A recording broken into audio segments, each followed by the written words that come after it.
Hello and welcome to the presentations on the reciprocal system of theory by Dewey B. Larson, a universe of motion. This presentation is on the concepts of scalar motion, and I, Gopi Krishna, will be guiding you through this presentation. So let's begin. First, why do we bring up the concept of scalar motion? In our postulates, we have the physical universe conforms. Its primary magnitudes are absolute. In other words, we have to find out what is the significance of the quantities being absolute and how it applies to space, time, and motion. Let's have a look at numbers. In the reciprocal system, space and time possess no feature other than a magnitude as a counting number. Counting numbers are 1, 2, 3, 4 and so on up till infinity. And motion is the ratio of space to time, a scalar magnitude, a real number. In other words, we are talking of scalar motion. A relation between two counting numbers can only have a scalar magnitude. Hence, scalar motion is just that, scalar. It means that the scale of measurement is changing. Scalar motion has only one relevant quantity, scale, or it's also called absolute magnitude. There are no negative quantities and no zero. Only real numbers are used for motion. Motion of the scalar type is very much similar to the motion of the expanding balloon, which we will describe in the next slide. But please keep in mind that this analogy is not accurate, as it demonstrates the effect only in space, whereas the scalar motion that we are talking about continues in space and in time. But still, let us figure out how exactly scalar motion behaves when we look at the term scalar.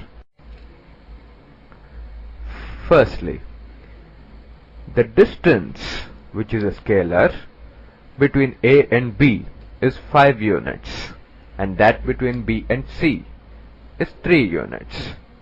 After some time, the distance between A and B is 7 units, B and C is 5 units. In other words, every point on this balloon is moving away from every other point on this balloon, and no one particular point is ever reaching closer to any particular point. This is what we call a scalar increase in the magnitudes of these distances. Let us compare it with how we measure things. That is our vector measure. What we normally do? We attach our reference frame, or we couple our reference frame consisting of the three mutually orthogonal axes to one of the points and take that as the origin and measure all other motion from that. Now if we fix that reference system at A, then we notice that B moves away from A in the direction given by the arrow. However, what happens if we choose B? Once we choose B as the basis for the conventional reference system, A appears to move away from B, and it moves away in the opposite direction than the one shown in the previous frame.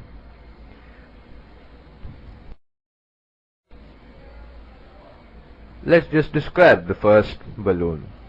Every dot perceives every other dot as moving away from it.